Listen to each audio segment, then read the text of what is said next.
BJP 2014 ஆட்சிக்கு வந்ததிலிருந்து திரு நரேந்திர மோடி அவர்கள் பிரதமர் ஆனதிலிருந்து 10 ஆண்டுகளில் அவர் செய்த சாதனை என்னவென்றால், பண மதிப்பிழப்பு என்கிற பெயரிலே இந்த மக்களை தங்கள் உழைத்த பணத்தை எடுப்பதற்கு கியூவிலே நிற்க வைத்து, வெயிலிலே எத்தனையோ பேர் கூட்ட நெரிசலிலே நெரித்து இறந்திருக்கிறார்கள்.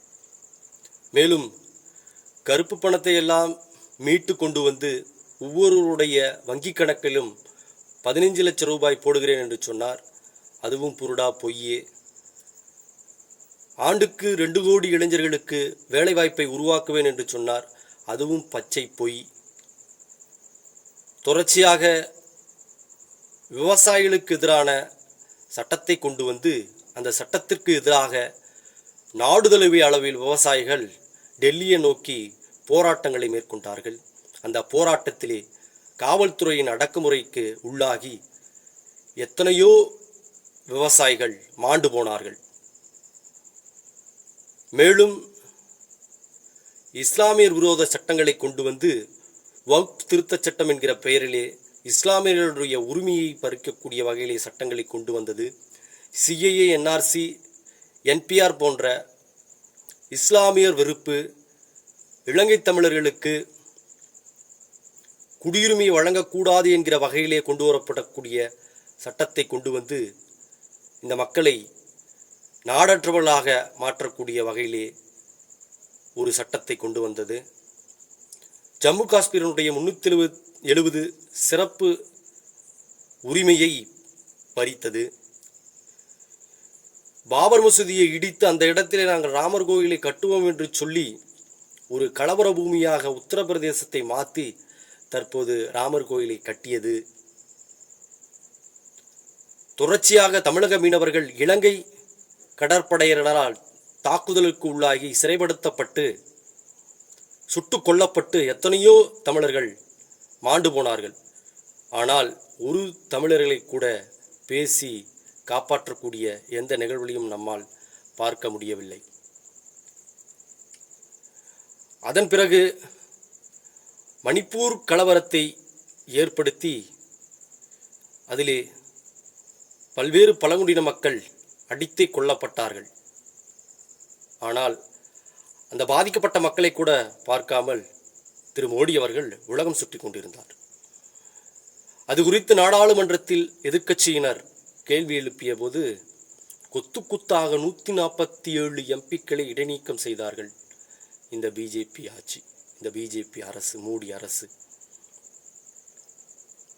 குறிப்பாக தமிழகத்திற்கு தர வேண்டிய கல்வி நிதி தரவில்லை, தமிழகத்திற்கு தர வேண்டிய ஜல்ஜீவன் நிதி தரவில்லை, எய்ம்ஸ் மருத்துவமனை என்று கட்ட நிதி ஒதுக்கப்படாமல் இன்னும் அந்த கட்டிடம் உறங்கிக் கொண்டிருக்கிறது.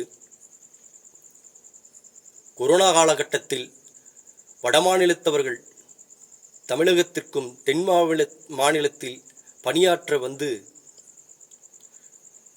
மீண்டும் தங்களுடைய ஊருக்கு திரும்ப முடியாமல் நடந்தே சென்றார்கள். உணவில்லாமல் செத்து மடிந்தார்கள்.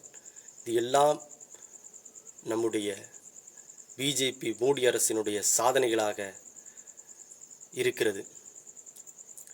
தற்போது எஸ்ஆர் என்கிற ஒரு சிறப்பு நடவடிக்கையை மேற்கொண்டு லட்சக்கணக்கான உண்மையான வாக்காளர்களை தேர்தல் ஆணையமானது நீக்கியிருக்கிறது. இதுவும் இவர்களுடைய ஆட்சியில்தான். இப்படி மக்கள் விரோத சட்டங்களையும் மக்கள் விரோத நடவடிக்கைகளையும் தொடர்ச்சியாக இந்த அரசு மேற்கொண்டு வருகிறது. எப்பாடுபட்டாவது பாசிச பாஜகவையும் இந்த நரேந்திர மோடி அவர்களையும் அமித்ஷா அவர்களையும் தோற்கடிக்க வேண்டும். அவர்களை இந்த மக்களிடத்திலே அம்பலப்படுத்த வேண்டும். தமிழகத்தில் தற்போது 2026 சட்டமன்ற தேர்தலானது நடைபெற இருக்கிறது. ஏப்ரல் 23ஆம் தேதி. அப்பொழுது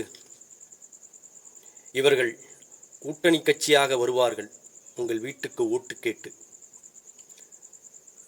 அவர்களை நம்பி நீங்கள் ஒருபோதும் வாக்களித்து விடக்கூடாது. ஏனென்றால் மதத்தை வைத்து அரசியல் செய்யக்கூடியவர்கள், சாதி சங்கங்களை உசுப்பேத்தி சாதிய தாக்குதல்களையும் சாதி வெறியாட்டத்தையும் நிகழ்த்தக்கூடியவர்கள்.